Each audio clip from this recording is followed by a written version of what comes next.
Nah, terus untuk sertifikat pertanian juga saya ambilnya itu di tingkat nasional yang sudah memang terkonfirmasi legalitasnya gitu loh. Jadi istilah katanya semua ini sebenarnya asli Bu, cuma caranya aja yang salah kita nembak gitu loh. Paham ya Bu ya maksudnya?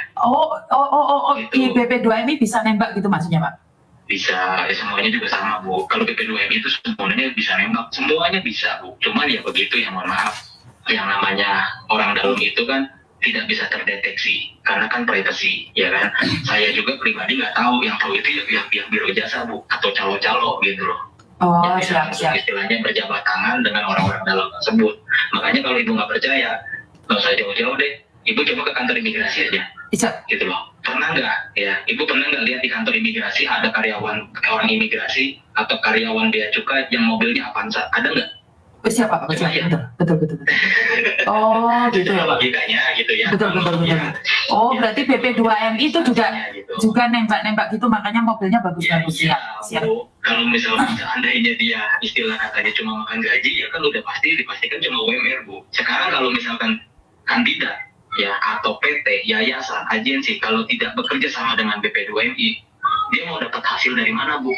Oh, betul. Logikanya gitu aja dah.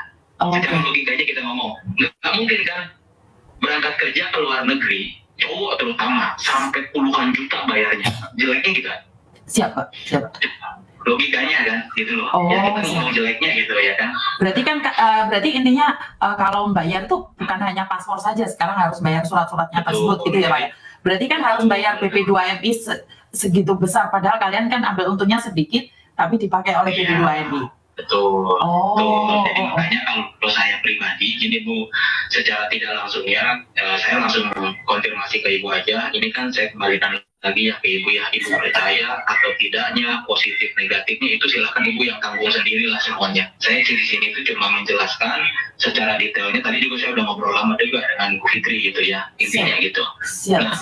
Kalau untuk mengurus di biro jasa pribadi saya itu total keseluruhannya itu cuma 5,4 aslinya Bu. Gitu.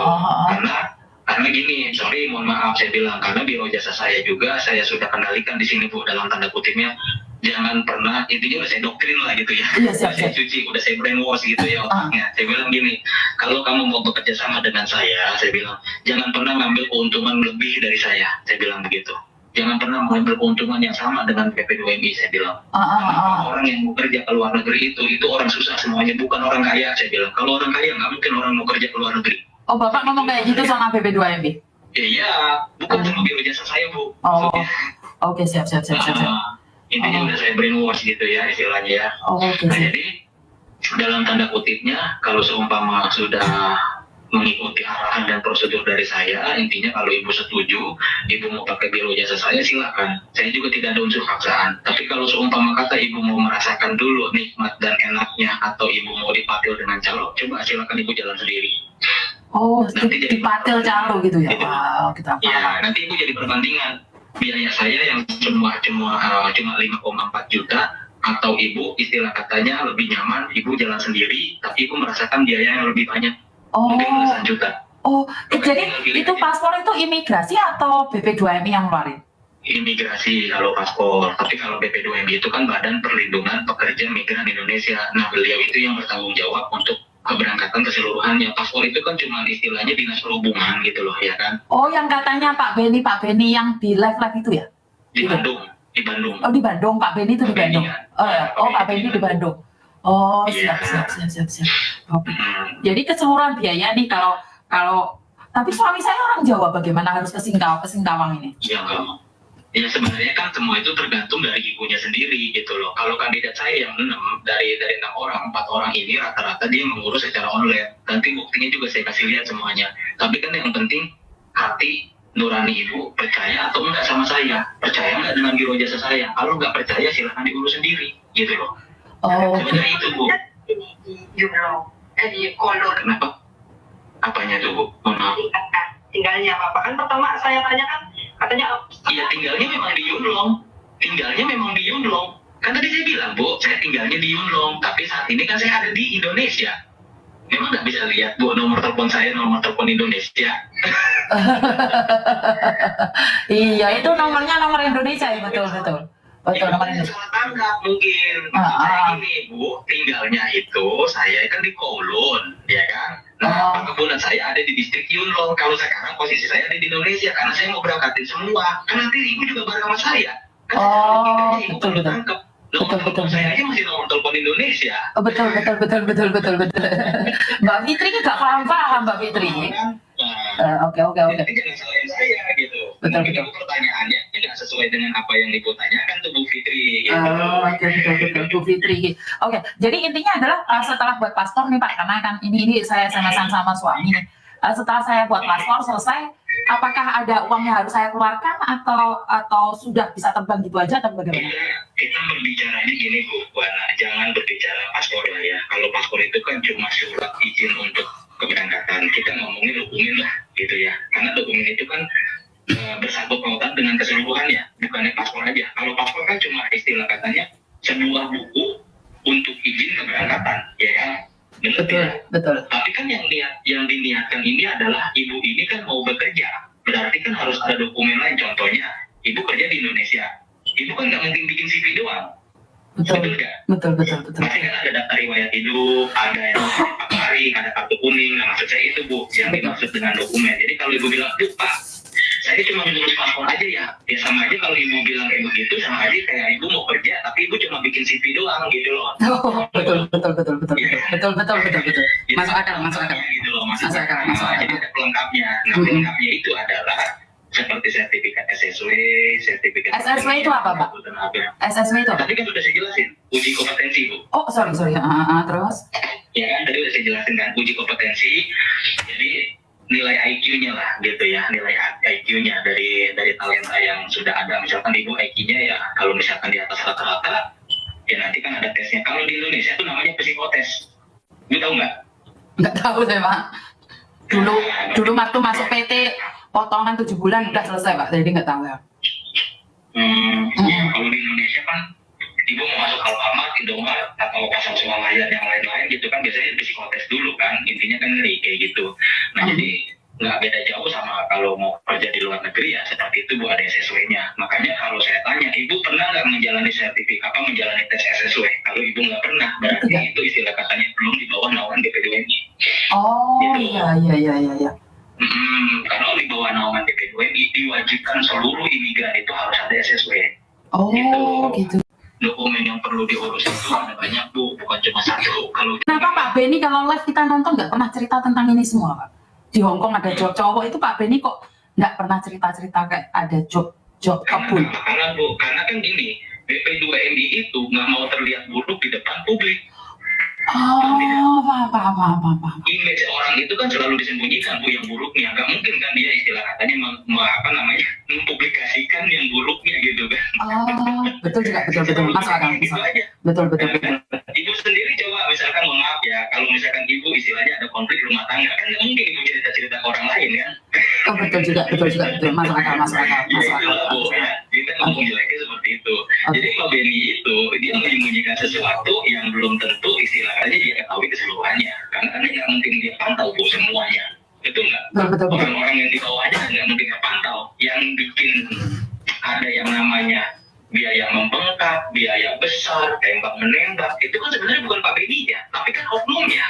Oh, oke. Itu ngomong jeleknya kayak gitu, jadi nggak mungkin walaupun Pak Beni tahu, tapi dia bongkar semuanya ya nggak mungkin. Nah jadi kalau untuk masalah imigran cowok memang tidak ada, tapi kalau melalui PT, kalau melalui yang namanya independen atau perorangan itu kan bisa sistem calling visa. Makanya jangan disamain yang namanya PT dengan perorangan atau independen itu jangan disamain karena pasti beda gitu loh. Mau sampai kapan pun nggak pasti beda, karena kalau perorangan itu yang jelas gini, saya mau nyari saudara, saya mau nyari teman, saya mau nyari siapa, silakan Bu, saya tinggal calling visa doang, saya mau bawa ini kok, visanya saya ngurus, udah simple. Oh gitu loh. Berarti visa suami saya nanti itu tidak usah diurus di Indonesia, di Hongkong diurus ya Pak ya? Jadi ya gitu Bu, jadi sistemnya calling visa. Tapi kalau dokumennya tetap diurus di Indonesia, tapi kalau visanya di calling Bu dari atas gitu loh, dari Hongkong ya. Gitu. Oh siap. Jadi baru paham bisa ilmu baru nih, betul. Iya Bu, makanya jangan sampai ibu dibodohin sama orang, apalagi ketemu oknum dan calo. Bu, ngurus visa aja ya Bu, mahal gini-gini. Nah, jangan Bu, visa kerja itu harganya murah, cuma 176.000. Oh, lah kenapa bisa jadi mahal, Pak? Karena dimanfaatin Bu sama oknum. Contohnya oknum tadi itu. Kan berpikiran gini Bu, orang mau kerja ke luar negeri pasti punya biaya uang, ya punya biaya besar, punya uang besar. Orang pasti berpikiran gitu, image-nya dan mindset-nya dari dulu sampai sekarang seperti itu Bu. Tapi kalau saya, selama saya jadi imigran, saya nggak pernah yang namanya tinggal diam. Gitu loh. Kalau saya ungkap Bu dulu Bu, tahun 2012 saya mau berangkat, saya ungkap semua. Saya ngurus sendiri Bu. Memang saya masuk lewat PT, tapi saya telusuri. Nah ini bikin paspor caranya gimana? Mulut saya bawel Bu dulu, gitu loh. Oh, siap. Makanya orang-orang waktu dulu imigran ke Taiwan bayarnya Bu, zamannya saya ya, zaman saya nih ya, zaman saya itu bayar 13 juta setengah dulu. Saya Bu cuma ngeluarin uang itu kalau Ibu mau tahu cuma 3.700.000. Oke, siap. Itu karena kita istilahnya nggak mau diem ya kalau saya pribadi gitu kan. Kalau orang sekarang kan tingkat kemalasannya luar biasa. Oke, Yang penting bayar, punya duit, udah. Jadi dukungnya nggak mau cari tahu dia caranya gimana bikinnya, terus prosesnya seperti apa, nggak ada yang mau tahu. Kalau dulu saya nggak bisa Bu, saya harus tahu gitu loh. Kalau saya gitu. Kalau sekarang ya karena biaya sudah cukup, saya juga udah nggak mau ambil pusing. Ada biro jasa, udah. Oh, oke, siap. Jadi ini kira-kira nih Pak, potong kompas aja nih, karena mungkin sebentar lagi majikaku datang. Jadi totalnya nih kalau memang ada job, soalnya SMS suami saya bilang, dulu kan saya pernah nih ditipu dengan job cowok, makanya saya agak takut nanti saya dimarahin lagi. Breakdownnya itu berapa sih Pak, kalau boleh tahu? Totalnya itu pokoknya kalau untuk mengurus biaya, kalau di biaya saya Bu ya, ini saya ngomong di biro jasa saya ya Bu ya, bukannya di luar ya. Saya kasih tahu nih, sekali lagi saya tekankan. Kalau di biro jasa pribadi saya itu 5.400.000 itu udah bersih, udah nggak ada biaya apa-apa lagi. Terkecuali, saya garis bawah ini, terkecuali berkas ibu atau berkas dari suami ibu bermasalah. Contoh misalkan ijazahnya, ya kan, ijazah cuma SD tapi pengen kerja ke luar negeri. Nah itu kan istilahnya kan untuk merindukan bulan lah, ya istilahnya gitu. Siap. Ijazah SD tapi pengen kerja ke luar negeri, ya mau nggak mau harus nembak dulu ijazahnya. Gitu. Oh, oke. Suami saya SMP Pak. SMP kira-kira berapa? Nggak apa-apa. Minimalnya memang SMP. Oh, Minimalnya memang berarti nggak perlu nembak ya Pak ya? Nggak perlu nembak. Saya tekankan sekali lagi, pokoknya tidak ada unsur yang namanya membayar lagi. Udah cukup begitu 5,4. Oke, jadi untuk penerbangan tiketnya itu yang nanggung majikan yang ada di Hongkong? Semua saya Bu istilahnya. Jadi penjemputan segala macam itu semuanya dari saya. Sampai nanti yang namanya di penampungan selama 5 hari, medical check up, makan itu cuma saya. Itu sebenarnya gratis kalau ibu dokumennya sudah lengkap gitu. Oke, sampai sini paham kira-kira? Iya, tapi dengan tadi yang katanya mesti surat apa lagi tadi itu bayarnya ke siapa Pak? Iya, jadi gini Bu, maksudnya gini loh, kalau misalkan, makanya kan saya tanya dulu nih ke pribadinya Ibu ya, termasuk Bu Fitri juga nih, saya juga belum menekankan ke Ibu Fitri nih, ya kan. Maksud saya gini, yang saya tanyakan adalah fokusnya Ibu mau mengurus itu jalan kaki sendiri atau pakai biro jasa saya, itu dulu Bu yang paling penting. Bisa, soalnya kan saya jadi pembantu juga, ini sebentar lagi majikan saya pulang, saya masak, saya nggak bisa kalau ngurusin suami saya. Makanya tadi kan saya nanya nih kalau buat paspornya di situ, terus ngurus-ngurusin semuanya kira-kira berapa gitu. Karena saya secara pribadi cuma punya budget 20 juta saja. Selebihnya saya nggak punya. Enggak Bu, Kemahalan. Enggak malah, nggak usah Bu. Ngapain Ibu buang uang segitu? Itu lebih baik Ibu tabung, Ibu pegang buat bekal nanti di perjalanan. Nggak usah Bu. Cuma cukup 5,4 itu udah bersih. Mbak Fitri sama udah punya nomor rekeningnya nggak? Jadi kita cepat transfer gitu Mbak. Soalnya belum Bu, jangan transfer dulu. Intinya saya nggak minta transferan, jangan dulu. Yang jelas disiapkan dulu berkasnya, ya, di scan atau di foto terus di crop. Nah, yang berkas yang perlu saya butuhkan itu adalah KTP, kartu keluarga, ya, ijazah terakhir, akte lahir, dan buku nikah. Kalau buku nikah ini opsional. Kalau misalkan statusnya sudah menikah, ada buku nikah silakan. Tapi kalau statusnya masih lajang atau duda, ya sudah, berarti nggak usah pakai buku nikah. Suami saya itu Mas, kalau kamu bilang lajang, ntar dia cari istri lagi, ntar. Jangan diganti lajang, itu suami saya. Ya, jadi posisinya seperti itu dulu Bu. Saya nggak memperkenankan seseorang siapapun langsung kirim uang baru berkas. Enggak, berkas dulu Bu, dimanapun. Saya bukan penipu Bu, saya nggak mau yang namanya urusan beruang uang itu saya nggak mau pusing Bu. Wah, itu saya bisa percaya nih. Nah, tapi gini, kalau di luar negerinya itu bagaimana Pak? Soalnya kan saya di sini tuh tidak ada job cowok katanya. Kok ada perkebunan, Bapak punya perkebunan di Hong Kong, di Yunlong itu di mana? Soalnya kan saya itu tidak pernah libur ya Pak ya. Saya kalau libur hari Jumat saja. Kemarin saya sudah libur, jadi saya nggak tahu. Bagaimana kerja di perkebunan? Ya, pekerjaan di perkebunan itu sebenarnya simpel Bu, ya nggak perlu yang namanya neko-neko, karena yang kerja di sini juga posisinya juga semua orang Indonesia gitu loh, jadi nggak perlu yang namanya pelatihan bahasa. Makanya tadi kan udah saya garis bawahi, saya bilang apa, Bu, jangan pernah menyamakan PT dengan independen, beda, sangat jauh berbeda. Karena gini, kalau kita independen itu kan prosedur dan proses kita yang atur sendiri. Kalau PT itu diatur sama agensi yang ada di Hong Kong. Kayak saya nih, misalkan saya kerjasama dengan agensi, bisa Bu mau, cuma saya juga harus bayar fee ke mereka. Ada juga gitu loh. Jadi kita tolong, contohnya gini, Ibu Ana misalkan agensi di Hong Kong, ya kita ngomongnya nih, ya. Terus Ibu Fitri agensi di Indonesia. Nah, Ibu Ana dan Ibu Fitri itu kontek-kontekan gitu loh. Nah, saya minta tolong nih sama Bu Ana, karena Ibu Ana kan ada di Hong Kong tuh agensinya. Nah, Ibu Ana minta tolong ke Bu Fitri, cariin lah orang. Saya harus bayar ke Bu Ana nanti hasilnya bagi dua dengan Fitri, gitu. Oh, paham.